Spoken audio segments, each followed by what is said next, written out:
Hello students. So today we will discuss about the chapter 4th, that is transpiration. So basically the plant absorbs water from soil with a well developed water absorbing organs called as we call as the root systems.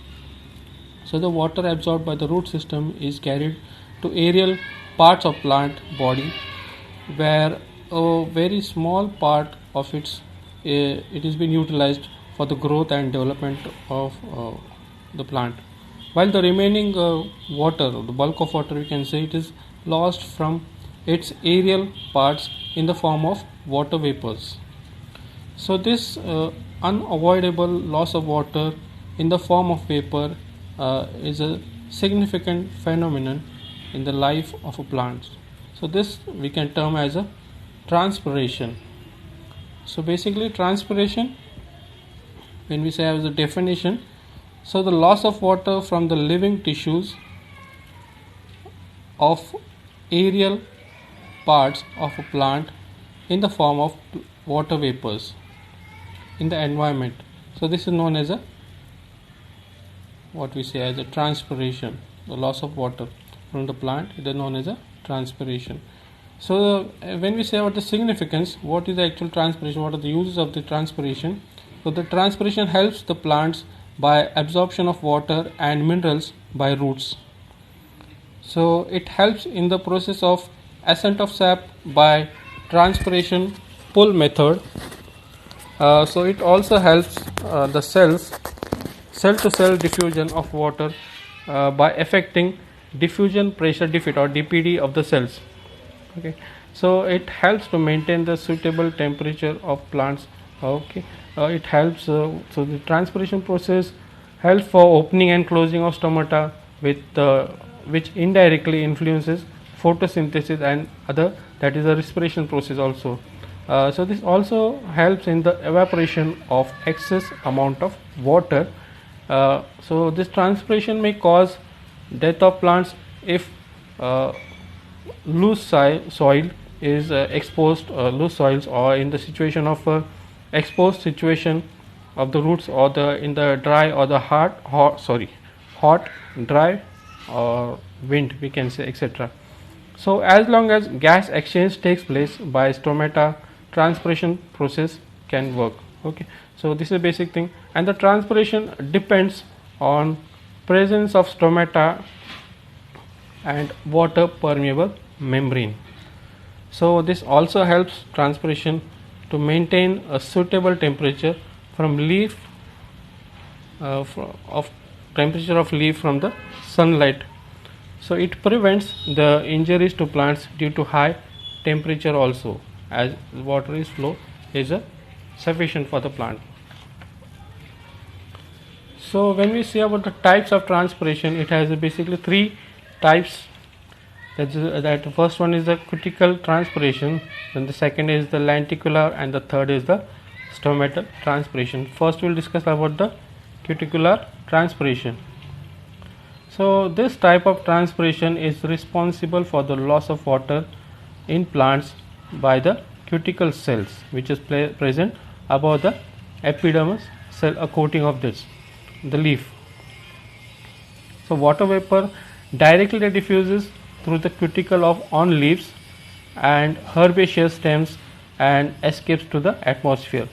So the cuticle, it is a waxy or resinous layer of cutin, a fatty substance covering the outer side of which is known as epidermis of leaves and other plant parts.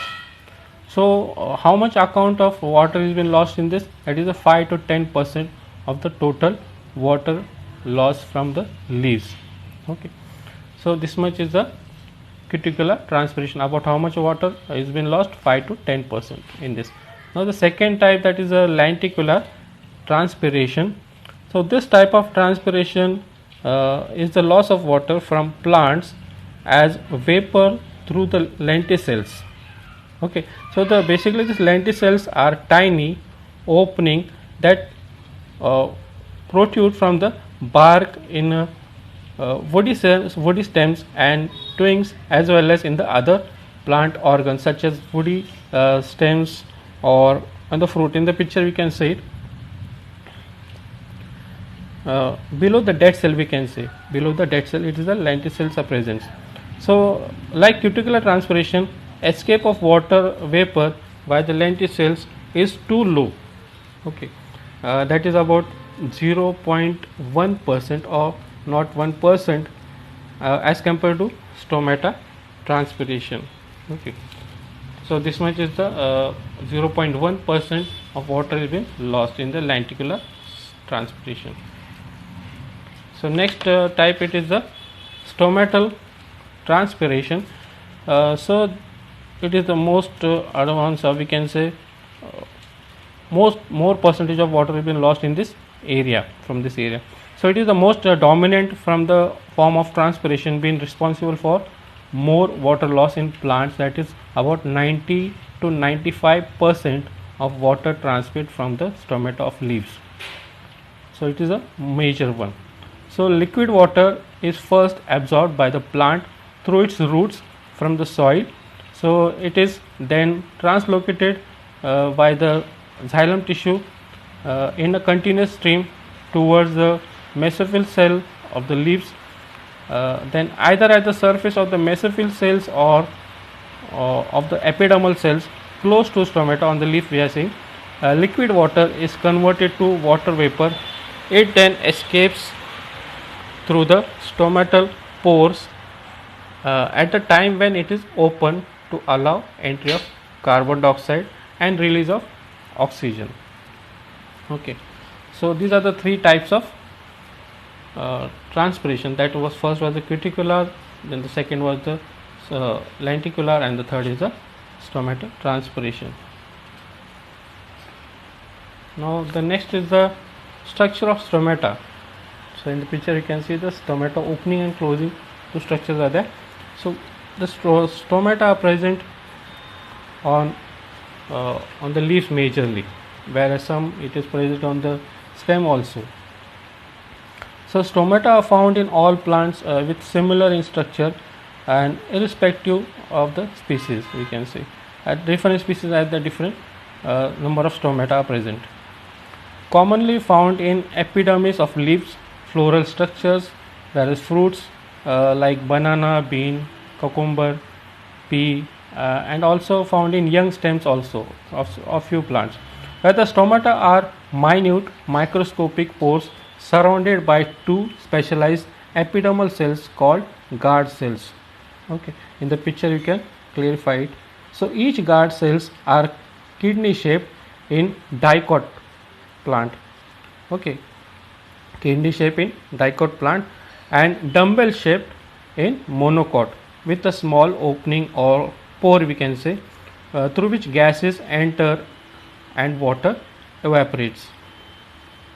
So the guard cells may be surrounded by epidermal cells or specialized cells called subsidiary cells found in all dicots. So in many monocot also and in mosses, ferns and gymnosperms also. When we talk about the monocot, excluding, we can say, Gramineaceae family or the Poaceae family, we can say. So each guard cells contain nucleus. It may be in more or less form. So chloroplast are present, then cytoplasmic lining layers are there, central vacuoles filled with the cell sap is there. Then these guard cells contain large amount of protoplasm as compared to the epidermal cells. So the inner wall of the guard cell is thicker and the outer wall is thin of the guard cell. So size varies. Size of stoma and guard cells vary from plant to plant. Okay, depends on the plant. The number of stomata per unit area, that is square millimeter, we can say, of leaf surface area, that is the upper area as well as on the lower surface of the leaf, and per leaf also varies from species to species. As each species has a different variation of number of stomata present. It may be in the upper area and the lower area, upper side, lower side, then depends on the area also, and number of spores depends upon the species. Okay, varies. So this much is the structure of stomata. So thank you very much.